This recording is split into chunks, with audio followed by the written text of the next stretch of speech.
Pemirsa, terima kasih Pian masih bersama kami. Berita selanjutnya mengabarkan, Satuan Reserse Polresta Banjarmasin berhasil menangkap sindikat pencurian sepeda motor yang telah mengambil 20 unit kendaraan bermotor dalam waktu 3 bulan ini di beberapa tempat berbeda. Pengungkapan sindikat ini berawal dari tertangkapnya salah seorang pelaku babinian yang ternyata merupakan bini dari salah seorang pelaku lainnya. Satuan Reserse Polresta Banjarmasin berhasil menangkap sindikat pencurian sepeda motor yang telah mengambil 20 unit kendaraan bermotor dalam waktu 3 bulan ini di beberapa tempat berbeda. Pengungkapan sindikat ini berawal dari tertangkapnya salah seorang pelaku babinian yang ternyata merupakan bini dari salah seorang pelaku lainnya.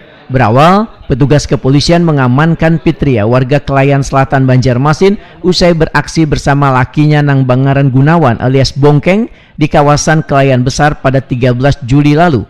Dari pengakuan pasangan laki bini ini, petugas kepolisian berhasil menyeret 2 pelaku lainnya, yaitu Abdul Majid, warga Jalan Pramuka, Banjarmasin Timur, Wan Rabani, warga Tamban yang ternyata merupakan satu komplotan dengan mereka. Kapolresta Banjarmasin, Kombes Polisi Rahmat Hendrawan didampingi Kasat Reskrim Polresta Banjarmasin, AKP Alpiantri Permadi, wayah jumpa media tengah hari Senin 20 Juli 2020 menyatakan, bubuhan sindikat curanmor ini merupakan eksekutor wan otak dari pencurian kendaraan bermotor dengan sasaran memanfaatkan kelengahan korbannya. Sindikat pencurian kendaraan bermotor ini biasanya, ujar Rahmat Hendrawan, menggunakan kunci T untuk membuka pengaman dari kendaraan bermotor nang dicuntannya.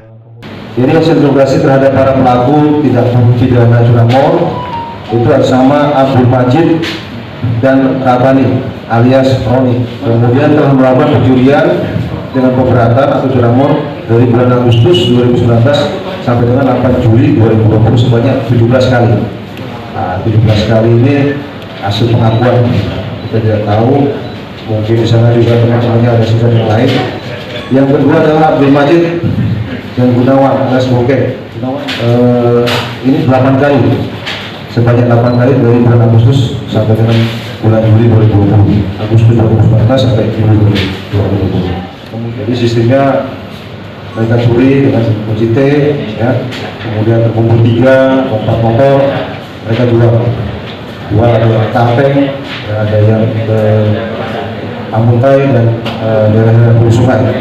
Kalau dulu saya kabur Semarang. Untuk mempertanggungjawabkan perbuatannya, keempat pelaku curanmor ini dijerat pasal 363 KUHP tentang pencurian dengan pemberatan dengan ancaman hukuman di atas 5 tahun penjara.